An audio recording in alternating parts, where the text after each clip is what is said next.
This week on Lunchbox MB, in the Navy, they call it Neptune's dandruff. NASA gives it to their astronauts in liquid form. And it's the only thing that whales and dolphins are capable of tasting. It's salt.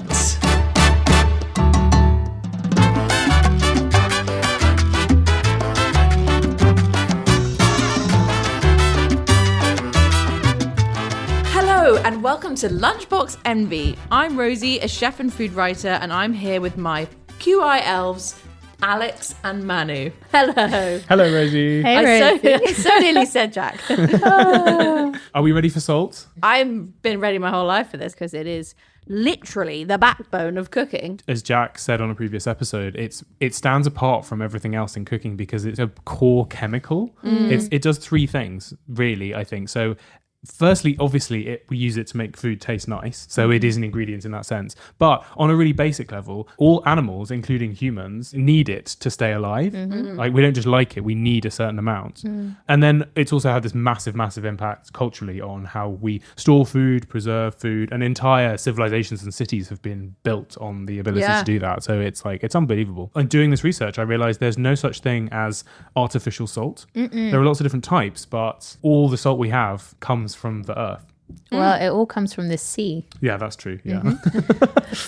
Yeah, It's close. Got that wrong straight out the gate. Yeah, and we should mention that the main one that we're all familiar with, table salt, is sodium chloride.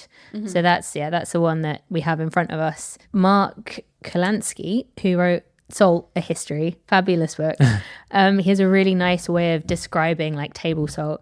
So he says, when sodium, an unstable metal that can suddenly burst into flame, reacts with a deadly poisonous gas known as chlorine, that makes sodium chloride. And it's the only family of rocks, basically it's the only rock that we eat. right. It was just Well, so the only cool. rock we're supposed to eat. Yeah. Yes, yeah. The World Health Organization is trying to reduce the global salt intake by 30%. What? Like That's we all as a Good luck, as a babe. planet Yeah. need to reduce it by 30%. Yeah. I mean, I've made a pact with myself that it's like a life worth living is a life well seasoned. So I will be eating my salt and figuring it out. That is a quote. I love that I was going to quote. say, you got to get that tattooed somewhere. It's beautiful. Yeah, salt's really woven tight into our society as well. So there are so many places where there was salt as a resource, and that's why there's a city there. So Salzburg in Austria literally means salt castle because Ooh. the city got so rich from the nearby salt mines. But there are some amazing, incredibly salty places on Earth. The saltiest. The saltiest places on Earth. There's a documentary Yeah. series I want to present. What do you reckon the saltiest body of water is? Well, it's the Dead Sea, right? So no. What? Kioi Claxon. Classic. Yeah, there's actually a small lake in Antarctica called Don Juan Pond, which is Wait, how was I supposed to fucking know that? which is 40% salt. That's so salty. So you could, even at minus 50 degrees Celsius, it still stays liquid because That's the freezing point is so low. And the only thing that can live in it are like extremophile microbes, basically. Yeah. Like, there are some amazing salt flats in Bolivia. Been there. You have. What are they called? The Salad. Salar de Uyuni. The classic thing that you do when you go there is you take pictures of your friends because it's so flat.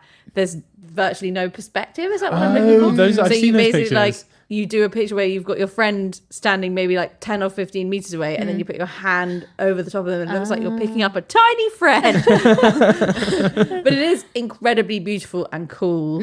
Is it man-made? No, it's natural. Whoa. And apparently, because it gets very shiny when it's wet, it's basically a huge mirror. And so it's very useful for calibrating satellites in space. Ah, cool.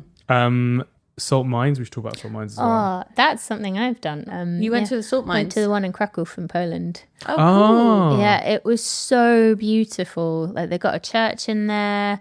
Like Made of loads salt? Yeah, it's all made of salt. This is the 13th century one called the Velishka. Velishka. Yeah. But yeah, apparently this is an enormous salt mine, right? And the miners, they dug out huge amounts to mine salt, but then they sculpted incredible rooms and like statues. Yeah, there's a and restaurant and everything. It's so cool. Wow, you don't even need to season your food in there. No, It just comes from the ceiling. Just wipe it against the walls. To be fair, we were told repeatedly not to lick the walls, and I must have been about like 12 or 13 Obviously, I licked the wall. It was very dusty. It wasn't a good idea. But yeah. It's quite Willy Wonka. There's also a hotel made of salt in Bolivia where sick. they've made bricks out of salt and they've got. Yeah, we stayed there. Did you? nice. Yeah, we're on the bloody tour. Sorry, I forgot about that. Do you understand why I consider you like the queen of salt now? Because like, It was really cold, but very enjoyable. Highly enjoyable. all the furniture is made out of salt as well. What? Yeah, it's Wait. the whole thing. Like you sit on blocks of salt. Everything is salty because the salt is almost blue. You look like you're almost in an igloo, but you're not. It's That's so cool. It's salty. I'd Yeah. like to know whether they've got, they've got a restaurant room made of salt, and then they've got tables made of salt, and then they've got a salt shaker made of salt, and then in that they've got salt. Yeah. But on the mining, archaeological evidence of salt production from over 7,000 years ago, humans have been taking salt and using it as a resource for a really long time, and mainly for preservation, because that is the absolute key to civilization building, is being able to raise an army or build a navy and take food with you so that you can travel. For a long time, it was really the only way to do it. And that's because it draws moisture out of things which would otherwise feed microbes that decay whatever you're trying to preserve. Right? Yeah. Yeah, that's one of the reasons why old salt mines are often converted into deep storage archives, because A, they're often deep down and quite safe and out of the way, so people aren't going to go there, but B, it's a really low humidity environment, so it protects whatever's in there, whether it's documents or... I actually watched a really weird video about the Laura Ashley archive, which is like in a sort of underground bunker. Why does that need to be done? Honestly, the funniest video I've ever seen, because they've got this huge underground storage facility with a lot of very serious archivists talking about preserving the archive, and I'm like, yeah, but it's Laura Ashley.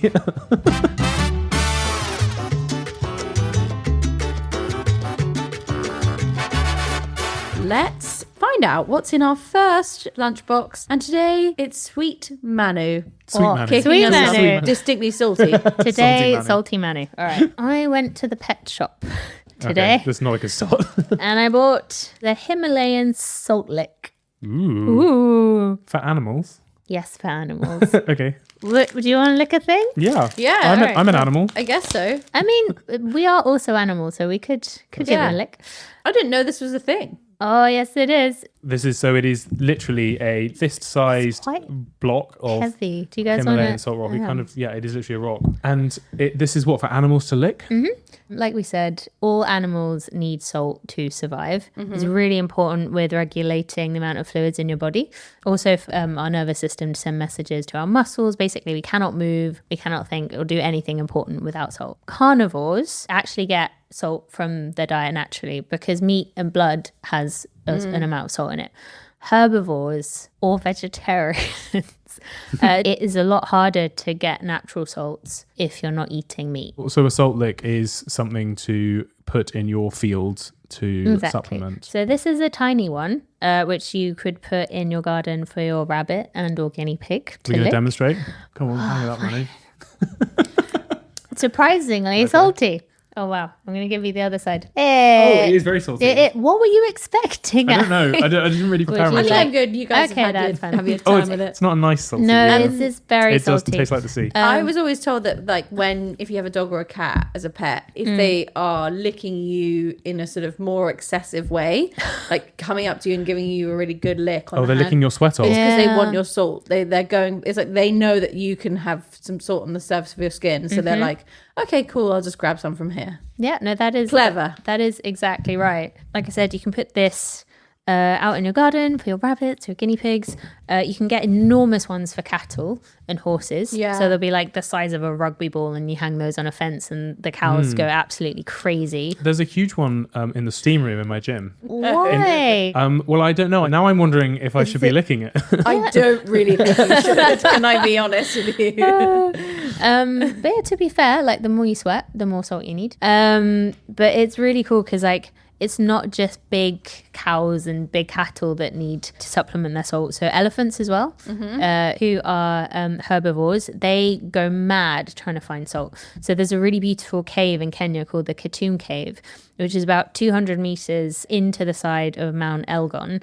and it's been carved out by elephants digging for salt and lots Wow. of other kind of animals as well. But And have they made beautiful chapels and statues as well? you know what? They've left some really beautiful tusk marks in the side of the wall. It's really cool. Wow. I'd like to go stay in the Elephant Hotel. Yeah. I know. Elephant Salt Hotel. That sounds great. Also a great band name. Yeah. I would listen to that. Porcupines in particular, there's a lot of stuff written on how obsessed they are with toilets. So As in our toilets. yeah. So especially in if you're going camping, they'll have outhouse toilets, just like kind of old school, and often they'll be kind of demolished by porcupines who are crunching for salt in the wood because our urine is full of salt as well. Right. So we pee out about like 90% of the dietary salt that we eat. So our pee is quite salty. But another animal that is famous for going after human pea salt is the mountain goat. Yeah. Oh yeah, they love a human pee. They can lick the same urine-soaked patch left by a hiker for up to 10 days. That's how long the salt will be viable in that area for. And just on, you were talking about animals licking you for the salt. There's a really famous like medieval torture method, which is called like goat licking. Oh my God. Which is when they'd put your feet in a load of salty water and then lock you up and bring in the goat, which would like lick the flesh off your foot. Oh, because they have really rough tongues. Yeah, they have Oh my gosh, that's super horrible. rough tongues. But yeah, so they love a bit of pee. They love a human foot. Bring back the salt goat torture, I say, for the naysayers. What would you have that be a punishment for? Not seasoning your food well enough. Oh, heads. Shall we talk about humans eating salt? Because I feel like that was the point of Yeah. this podcast. I had no idea that the salt that we use in our food has something else in it. And that is iodine. Ooh. So similarly to how fluoride is put in the drinking water Yeah. by the government in order to improve our dental health, iodine is put into our salt. Basically, since the 1920s, up until then, there was a lot of widespread illnesses to do with iodine deficiency, specifically goiters. Goiters is when you get a giant lump on your neck. Thyroid, yeah. Yeah. And then in the 20s, Switzerland started adding iodine to the salt. And now more than 120 countries do it. And 80% of the global population get a lot of their iodine through salt. And was there a big reduction in goiters? Yes. Another good reason to eat loads of salt. It is considered one of the simplest and cheapest and most effective human health interventions in history. So Yeah, cool. and I had no idea. Yeah. But the UK largely doesn't participate in this, and instead they try to give it to us via their dairy by feeding cows iodine fortified feed. And I don't think it's quite as effective. So we No. have a few more Also, problems. what if you're vegan? Well, exactly. It just doesn't reach everyone as much as whereas salt really goes into all foods at some point, whether you buy it in the supermarket or at home. Do we know why we decided not to do what everyone else was doing and having great success with? I don't know. It's really unlike us, isn't it? To like sort of tap out of like a system that works totally fine. Should we talk about some of the different types of salts that you can get in the supermarket? So yeah, from a scientific perspective, Yeah. In chemistry, salt is a really broad thing. So any like compound that is formed from an acid-base reaction is called a salt. But the salt that we eat is called sodium chloride. Exactly. There are a few different types. So the stuff that you get from the mines, like, is what I think is called rock salt. It comes in rocks. You grind it down. It becomes very kind of fine and evenly grained, and that's what you get in your average kind of bag of salt in the supermarket. Then the other one I know of is sea salt, which is made by taking seawater and evaporating the water out in ponds, and it leaves salt in these much more kind of like natural crystal shapes. Yeah. But it also leaves little tiny bits of marine compounds and shit from your sea, which gives it a little bit of extra taste and a little bit of extra tang to it. Yeah. If you want a slightly gentler, softer seasoning, salt flavor, sea salt is really good because it's much easier to dissolve because of its flaky crystalline structure.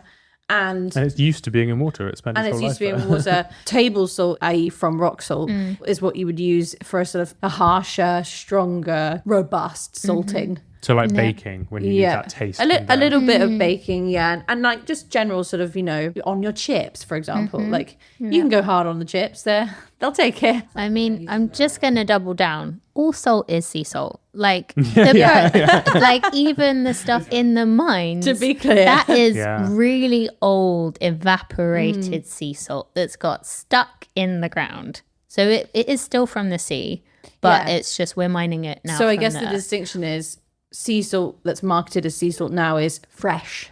Yeah, fresh from the salt. sea. Yeah. But even there are distinctions between types of sea salt, which is super cool. So say when you've evaporated it in the salt pans, there's a specific kind of salt that forms on the surface layer of the seawater, which is the flaky salt or fleur de sel, chef salt. Molten salt is another example. So it's basically like under specific temperature and wind conditions, the salt evaporates in a specific way that creates those amazing kind of pyramid structures, but they form upside down on the surface of the water. So which is how they're kind of like buoyant and staying on the top.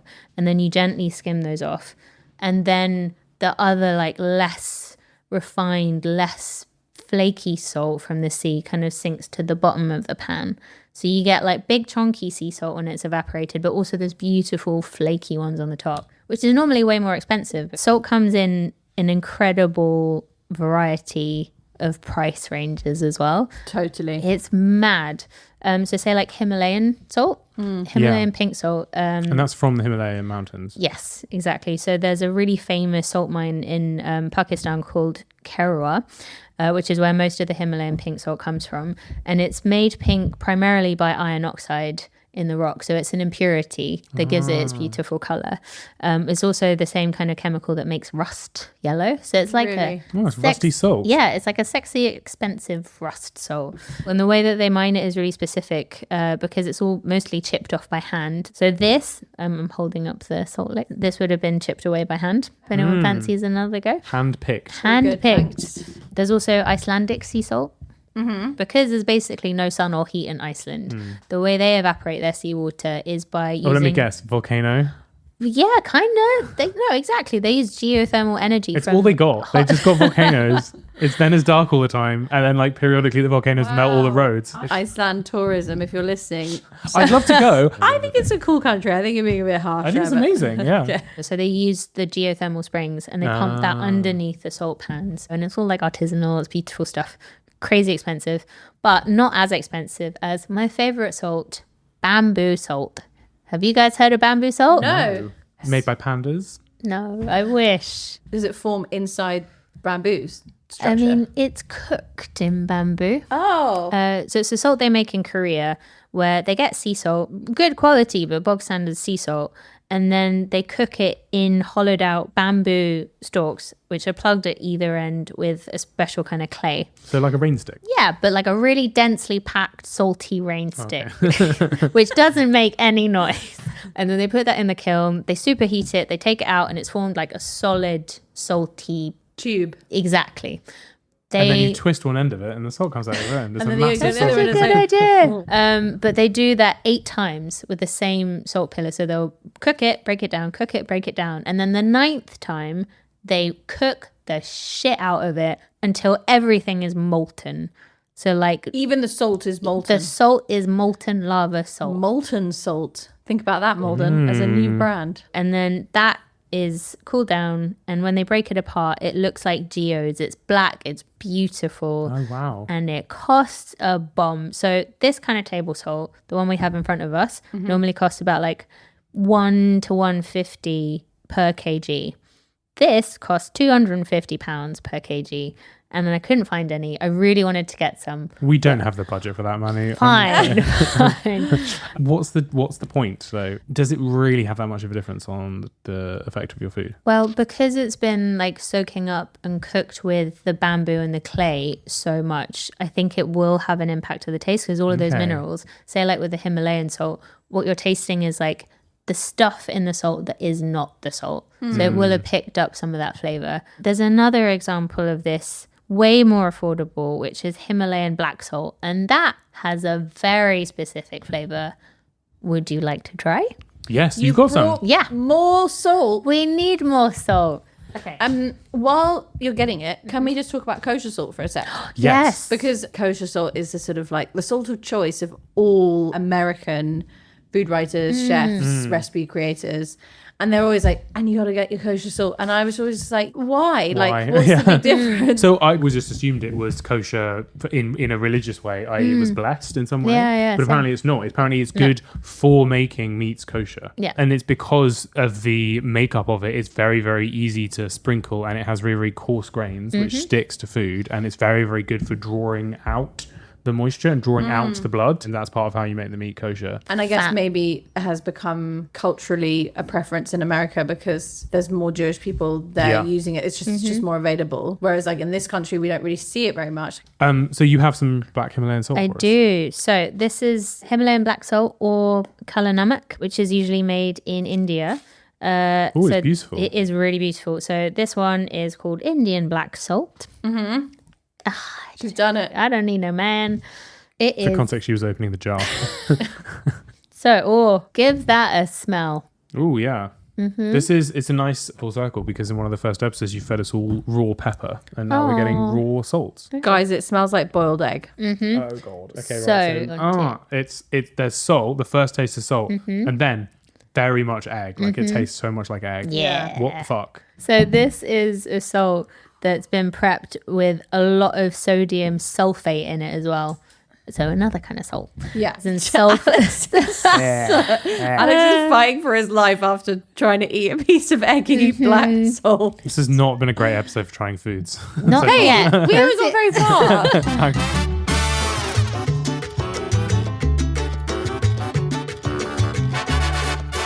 We are going to move on now to our second lunchbox, and that is mine today. Thank God, she'll have brought something edible, Manu. I hope I brought something edible. So, have you ever had anything baked in a salt crust before? I don't think I have.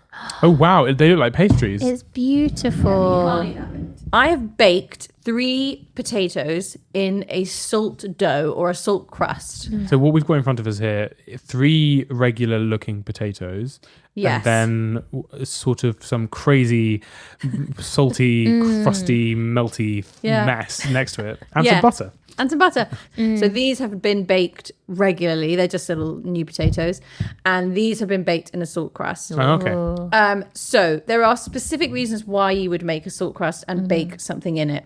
It is an incredibly gentle and consistent way of cooking because the salt crust creates insulation against intense heat and draws out surface moisture, but then locks it in because it forms this crust. So basically you end up with this incredibly efficient steam inside that tenderizes and cooks your food really, really, really well. It's a bit like baking a potato and wrapping it in tinfoil, except you're wrapping it in salt, so you're also getting all of those benefits from salt as well. The other thing is that you are, of course, seasoning your food, and it's become, internally seasoned very well. But most typically you'd see fish or things that are like really delicate cooked like this because it is a really, really nice way of cooking delicate things. You can control it. It's gentle. It's so natural as well. It's very natural. Everything is like from the earth. Yeah. How do you actually make a crust? So yeah, there are different types of salt crusts that you can make. This one I made with rock salt, a tiny bit of fine salt. I kind of just eyeballed it, to be honest, guys, and a couple of egg whites. That's why it's gone this dark color, because the presence of the egg basically is what caramelizes in the baking. You can just make a salt crust with literally rock salt and water, and that will come out still pretty pure white at the end of cooking. But egg whites are more useful for binding. So if you have to shape your dough around something that's a little bit more fiddly, an egg white crust is quite good. And basically I'm so disappointed. It turns out this has egg in it as well. There's more eggy salt. I know. I just said I didn't like eggy salt. But you won't taste that. So I decided to do potatoes and not fish because I was like, I'd love to try a salt baked potato next to a basic potato and see how good it is. So Alex, would you like to do the honors of cracking into the salt crust? Probably this bit here. So importantly, don't eat the dough. You don't want to eat that. It's too salty. Oh, yeah, no, it's not great. It's not a great smell. So yeah, so definitely just kind of like brush off as much salt as possible. But I think what I'd love you to sort of really observe is the flavor of the potato itself. Does it taste more potatoey? Okay, because it's almost steamed in its own juices. Is that actually intensifying the potato flavor as much as the salt part of it? Okay, ready? Oh, wow. Well, it is very salty. Oh, they're very tender. Aren't they so tender? Gosh, yeah, the really like intense taste. A lot of salt, a lot of potato. The texture's really nice. Wow. And then also just the satisfaction of breaking through this quite alien structure to get to your food is quite fun. There's no other thing other than the salt contributing to the cooking of this. The regular potato is so plain in comparison. Right? Well, great. Thanks, Rosie. You've ruined potatoes for me now. Now I can only cook them with this insane amount of salt. It's not just good for potatoes. Like, it is great for fish. Chicken is actually amazing. Oh, that sounds really good. The earliest recipe that was ever found for a sort of salt-baked thing written down was actually in the 4th century BCE in Archestratus's Life of Luxury. He was a Greek philosopher. I love all these ancient recipes we found in the last few I know. weeks. Like, there's something so exciting about like olives that a philosopher ate from ancient Greece. Yeah. This is exactly how they cook the fish. Yeah, And it is still a really popular method of cooking fish across the Mediterranean and West Asia as well. And then also in China and Southeast Asia, you'll see a lot of salt baking of meats, particularly chicken. It's really good for something like, I would say, a pusa, because they're so small and they can get really dry really quickly. If you could salt bake it, the thing that you lose with salt baking is you lose any caramelization on the outside. Yeah. So you don't get a Maillard reaction because there's too much water, there's no fat. So if you want that, you can do a sort of either pre or post sear, but obviously you are going to then affect the moisture content of the thing you've cooked. Yeah, it's a trade-off. It's just counterintuitive though, because you'd think that coating something in salt and then heating it up would make it the driest, most desiccated thing ever. But it doesn't. It's made this is amazing, like contained thing, which actually has made the potatoes really thick and juicy. Yeah, I just think it's also, like you said, like drama, like pure vibes. Oh, A big pile of salt put in front of you. Well, speaking of drama and vibes, the risks of making you really angry. What are your thoughts on Salt Bay? Salt Bay. I mean, like, and Salt Bay, you for know, context, is basically this random guy. it's a way to show his muscles off. A chef. It was a chef in America, American chef. No, he was Turkish. Oh, sorry, Yeah. a Turkish chef who came up with this like camp way of seasoning his food Well, I in think- front of his guests by I- like if It's you're doing like like an the shadow ostrich puppet of arm. an ostrich, Yeah. Yeah. and then your pinch of salt. So you pinch your salt and you run it down your forearm onto your food, which is gross. I think it was just like a viral, like he'd done a lot of good viral marketing on his restaurant in Turkey, which is like a state restaurant. He would come out with his massive knife and slice off his T-bones and then cut them up, and then he'd season them a la Salt Bay. yeah. And in a way, like, fair play to him. People would pay hundreds of dollars. Yeah, they still for do. this. Yeah, They have. 'cause- He has a restaurant in Dubai where everything is Yeah. wrapped in gold leaf and stuff. Doesn't he have one in London as well? Or am I Oh, yeah, sorry, imagining he that? does. Yeah, in like 'cause- Mayfair or Yeah, somewhere like it's that. got the famous gold leaf steak. Yes. Like, it's extortionate. Yeah, I don't think he wants to be known only as Salt Bay. Like Okay. he thinks he's a much more serious guy than that. It was a nickname because he was like this kind of handsome guy. He had his like small little Tiny weird glasses. like Nicholas. Yeah. I did have a question about, like, you know, when bakers are chucking their flour to like evenly spread it, can you have tekkers with salt spreading? Because Salt Bay's done I think the you thing. can. Well, I think you definitely want to season from a height. I remember being taught that actually at culinary school. Well, I wanted to talk a lot today about how to season your food. Okay. So, Manu, I think you're right. There is, it's better to season from a height because then if you, for example, don't mix well enough, you will have got a better surface area of seasoning anyway. But I think something that is really hard to teach, and it's perpetually a problem of mine when I'm writing recipes, truthfully, because, there's so much stigma around what salt does to your body and how healthy it is. But I think what people forget is that actually when you eat out in restaurants, there is a lot more salt than you think there is. You are obviously not in control of how much is added. And we season as chefs liberally, and we season often. When you season like a chef, you season in layers. So you start your dish, let's say it's a tomato sauce for a pasta. You've added your oil, and then you've added some chopped onions. This is going to be a 2-ingredient pasta sauce. It's just tomatoes and onions. You season your onions as soon as they go in the pan. I do anyway. 1, I need to season because I need to season the first layer of my dish. 2, it's actually useful to season your onions because it draws out moisture, stops them from burning in the pan if you've got the heat on a little bit too high. So onions have gone in, they've cooked down. Next thing you add is your tin of tomatoes or whatever it is, fresh tomatoes. Those go in, you immediately season again. And you do taste, you're tasting the whole time. Every time you add a bit more salt, it draws out moisture and flavor of that ingredient. So they're now going to simmer and cook. They're going to reduce down, and that will actually change the properties of the sauce, and it will intensify the salt flavor because there's less water. That means the salt will be more concentrated. But then you're going to add some pasta to it, which dilutes it again. So you need to think, okay, I have to season one more time. You never assume that it's ready until you've tasted it and checked the seasoning. If you're thinking, oh, it's tasting a bit weak, it's tasting a bit insipid, I wish I could, taste a bit more tomato or whatever, then you might need to add a bit more salt. There are other things you might need to add too, but it's a good place to start is adding your salt. There is actually an amazing quote, which I'm going to read to you, by the amazing food writer Tamar Adler. All ingredients need salt. The noodle or tender spring pea would be narcissistic to imagine it already contained within its cell walls all the perfection it would ever need. We seem, too, to fear that we are failures at being tender and springy if we need to be seasoned. It's not so. It doesn't reflect badly on pea or person that either needs help to be its most itself. It's such a sweet quote. That's such a lovely quote. And that's basically what chefs know to do. Every ingredient needs a little bit of help and a little bit of salt. That is something that does frustrate me. As someone who, when I cook, I want to follow the recipe. I want clear instructions, and season to taste pisses me off because I'm like, actually, I want to know that I'm putting in half a tablespoon of marjoram, this specific amount of salt. How do you season to taste if you're not a pro? Well, it's very difficult. It is subjective. Like there are some people who eat my food and think, fucking hell, Rosie, over season much, or they think, my God, that's the best thing I've ever tried. What have you put in it? And I'm like, salt. Not that many. That's interesting that it's almost like it's part of the mechanics of cooking rather than part of the recipe. Is that you should sort of be thinking every time you do a step. There was one more thing I did want to talk about, which is salt in baking, because I think it's often doesn't feel very intuitive to add salt to sweet things.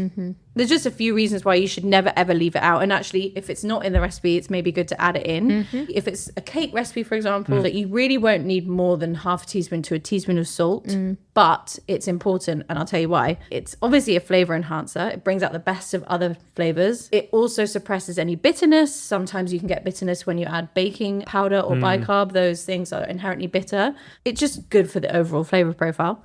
In yeast recipes, salt regulates the yeast's fermentation rate. That means that you'll get a better fermentation because it's more controlled, it's a little bit more even. So if you're making a dough or you're making, whatever it is, a little bit of salt in the dough is important. Salt is also good at strengthening gluten.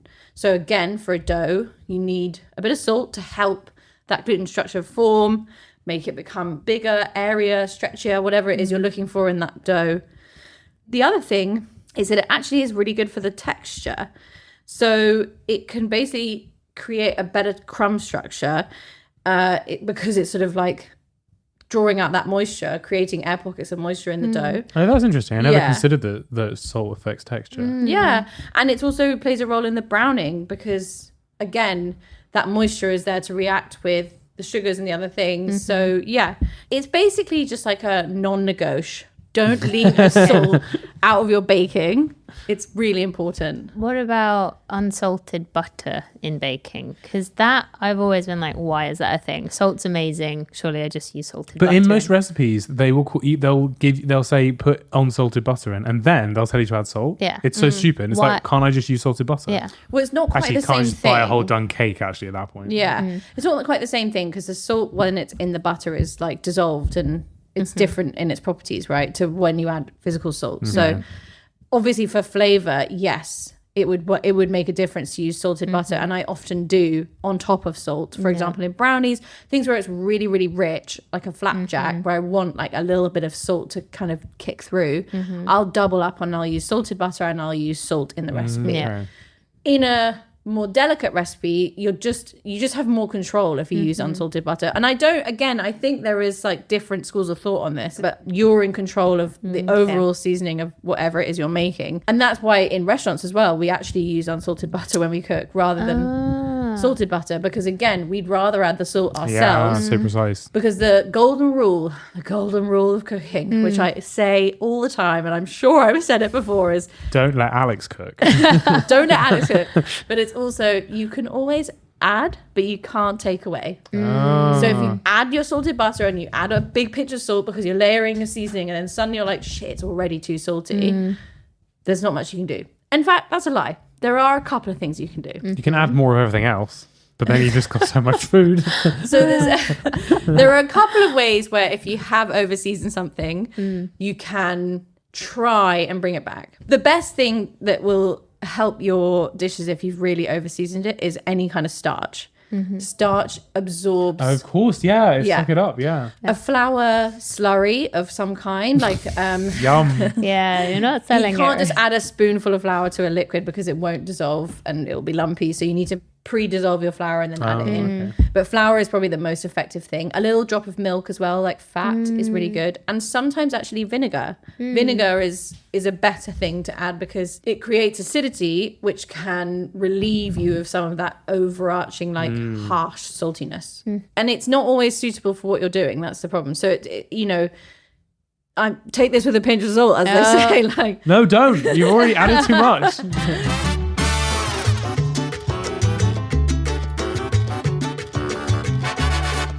and now for our third and final lunchbox, we are coming to you, Alex. What have you got for us today? This week, I have brought a different type of salt from sodium chloride. Ooh. I brought this bag of potassium nitrate, also known as saltpeter. Ooh. Saltpeter. Do you know it? So you're familiar? Yes, I do. I've always wanted to see what it looked like. It's not that exciting. It looks Just exactly like regular salt. salt. Yeah, comes in a sort of big commercial bag. You tend to really only buy it commercially or industrially. So yeah, the reason I brought this was because I wanted to show that there are lots of other different types of salt that we use besides sprinkling sodium chloride in our food, and it's also such a key part of our culture, our economy, and also our history, how we've built societies and cities. Like it's right since the beginning, from thousands and thousands of years. It is a naturally occurring mineral. It's used in food, it's used in agriculture, and it's also used in warfare. Oh, Yeah. I knew that it was used in food. And I knew that like there was some reasons why we couldn't always get hold of it when we were doing shoots and stuff because it's dangerous, right? In certain quantities, and if you do certain things with it, yes. Right. Is it salty? I'm assuming it's salty. Yeah, it is salty. Okay, yeah. is that okay? Yeah. Saltpeter sounds like something like Rumpelstiltskin, like saltpeter. Like it's like a scary, withered old salty man that's gonna come and get you. In your You can sleep. keep the rights to that children's book, I think. Okay, thank you. So, saltpeter has been used for a lot of things. It's used as a fertilizer because it's got lots of nitrogen and potassium in it, which are very, very good for plant growth. It was also historically used in brining for preserving food. Okay, so that's when you put salt in a water solution to tenderize the meat, to flavor the meat, Yeah. to kill off bacteria, to keep the meat fresh. And saltpeter is very good for that because it keeps the color of the meat as well as preserving it. It was also used a lot in alchemy in history as well. They loved experimenting with it because it's combustible. Right. Oh, that's why. And it is one of the 3 ingredients of gunpowder. Oh, Yeah, along with charcoal and sulfur. can we? No, absolutely not. Fine. I just wanted to bring it to show how versatile salt is and how many things we use it for. Not just eating, not just preserving, but for killing each other. There is one myth, which I think is not true, that saltpeter was secretly added to soldiers' food in order to suppress their libido so that they would concentrate on being soldiers. Wait, But it's not true. so people think that this is the opposite of an aphrodisiac. Yes, A for the first libido time ever. suppressor. This is a non-aphrodisiac. I just can't think of a word that's like a Turn off. Yeah, there we go. I was going to say the boner killer. Yeah, and I'm like, boner killer. that's not the word. Of the 300 million tons of salt produced annually, only about 15 to 20% we use on food. Oh. It's used a lot in the manufacturing industries for making paper and glass and plastic and food and soaps and all these other things. It's absolutely essential. We use it in textiles, we use it in dyes. In the winter, obviously, we put it on our roads to stop ice from forming on the roads. You know, all of those animals that love licking salt, they love licking salty roads as well. Oh, That's no. why there's so many collisions in winter. God. With animals. Yeah, because they're all on the salty paths. Oh my God. And they get hit by a car. There has to be a better way. Well, they are also trying to phase out using salt and using other types of gritty materials because it's really bad for the environment when Is you it? put loads of salts on the roads and then it washes away and goes into the Ecosystem. in the rivers and Sure. exactly, so that's not ideal. They also use it in skiing for the same reason. It melts the snow and allows it to refreeze at a lower temperature, so it makes firmer snow, which is kind of interesting. Yeah, you've heard of the phrase salting the earth.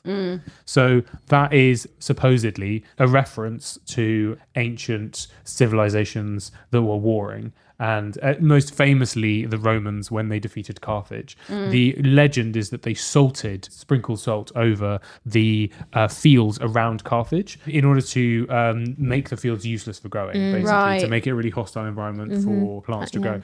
The idea being that then once they defeated Carthage then couldn't rise again. The city was kind of done forever. But the salting the earth almost certainly didn't happen because salt is very valuable. Yes. And it would have taken so much salt to make the fields ungrowable. Yeah. And B, actually, in small quantities, salt actually helps. Yeah, I was going to say, it's a fertilizer. It's a fertilizer, isn't it? Yeah. exactly. So it's really unlikely that it happened, but it's still a saying nonetheless. So I mentioned Salt, A History by Karl Kalansky Yes. earlier. I think potentially one of the best introductions to a book I've ever read. He opens with the idea of salt being like so integral to human history, like having such a big, strong, like cultural significance. But one of the best things he looks at is a essay that was written by Ernest Jones, who is a really good friend of Freud, so a psychologist, Welsh Jungian psychologist, who is trying to unpick the human obsession with salt. All of these ancient traditions, the Abyssinians, when someone came to your home, you give them a salt block to lick, and it's like, welcome, Right. have some salt. But wait, if everyone's licking the same salt block, like there's got to be some hygiene I mean, it's issues. also But salt's a very antimicrobial. good Yeah, antibacterial, yeah, so that's yeah. true. exactly. So Didn't we used to put salt on wounds? yeah, no, it was used medicinally as well. Yeah. Loads of really good uses in medicine because it's it's cleansing. So when you have a sore throat, you do your salt gargle. It's actually Yeah. like recommended by doctors. The other thing is cleansing, iodine. Yeah. Double cleansing. And that's also why there's such a big, strong tradition of salt keeping away and warding off evil spirits. Like throwing it over your shoulder kind of thing. I or- did that until about literally this time last year. I Really? would throw, if I spilled any salt, Yeah. then the devil was watching me. Yeah. I would throw 3 pinches of salt over each shoulder into the devil's eye. Yeah, no, that's And that is why her food is so overseasoned, because she was always standing in the kitchen. everywhere. My floor is so crunchy. And Tom was like, where is our salt budget going? another famous one in Japan. Sumo wrestlers purify the sumo Yeah, they ring do. with salt. Yeah. And if a woman goes in the ring, oh, heaven forbid, that is now a dirty place. Wow. You got to throw salt all over it again. In fact, there was a case where someone was injured and these 2 female doctors came into the ring. They were like, stop throwing salt all over the place. Incredible. In kitchens, if we ever had a big spill of oil, which did happen more often than you might think, like, 2-litre pots of pomace oil just going on the floor, the best way to clean it up was to absolutely layer it in salt, like fine salt, because the salt soaks up all the oil and Yeah. becomes more of like you'd be able to get that oil as a solid almost, like, Yeah. rather than having to deal with dabbing and greasy oil everywhere. Yeah, it's not hot. It's really funny you mentioned the kind of salt as a anti-aphrodisiac, because another thing that the psychologist was really hot on was its links with fertility. So lots of people throughout history have linked kind of saltiness and sexiness. So there was this idea that because ships carrying salt tended to have so many mice on them, people thought that mice could reproduce asexually just because they were in salt, which is obviously not the case.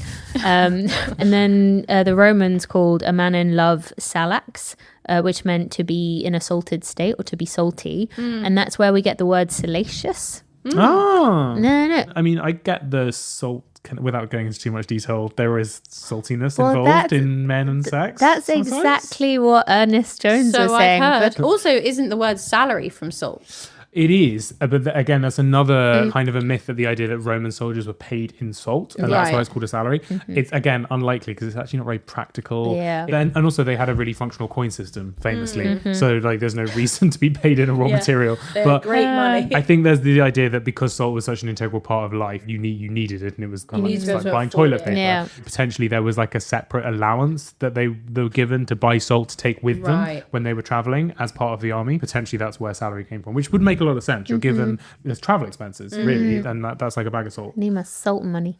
Salt was a really big part of the Roman Empire, in fact. There were these special salt roads. Like, there was one literally called the Via Salaria, which led to Rome, and it supplied the whole empire with salt. Because when you've got these huge civilizations, you then have enormous amounts of people, a lot of preservation needed, got to feed a lot of people. You've got a lot of livestock which need their salt, as you say. And there is not enough salt naturally around. Yeah. You've got to start transporting it from the sea and from these mines.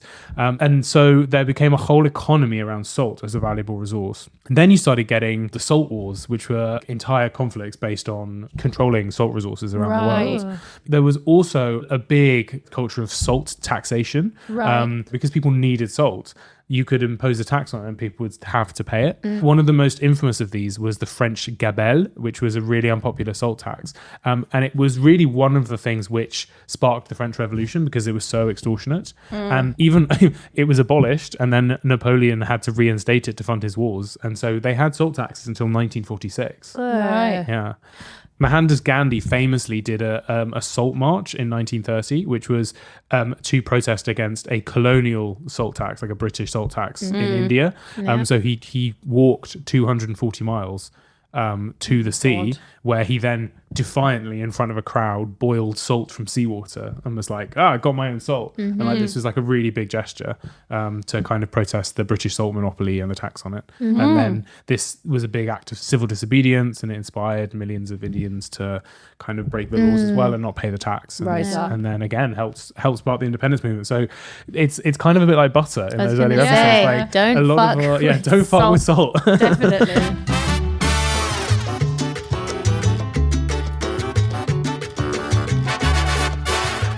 That is it for this week's edition of Lunchbox MV. You can follow our socials for foodie facts and podcast updates. We are on X, Facebook, Instagram, and TikTok at Lunchbox MV Pod. That's right. You can also get in touch and send us your facts and your recipes and your questions by emailing us lunchbox@qi.com.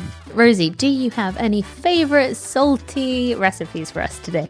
Yeah, well, actually, on my newsletter, The Dinner Party on Substack, I have got a salt-baked bass recipe, which if you are dipping your toe into the world of salt crusts and salt baking, then I really recommend you try it because it is such a delicious way of cooking fish. Nice and evenly, and it also looks great, like super dramatic and cool. Nice. We will leave you with this from author Margaret Visser. Salt is the policeman of taste. It keeps the various flavours of a dish in order and restrains the stronger from tyrannising over the weaker. We'll also leave you with this from chef and food writer Rosie McKean. A life well lived is a life well seasoned. That's right. All right, we'll see you next week. Goodbye. Bye. Bye.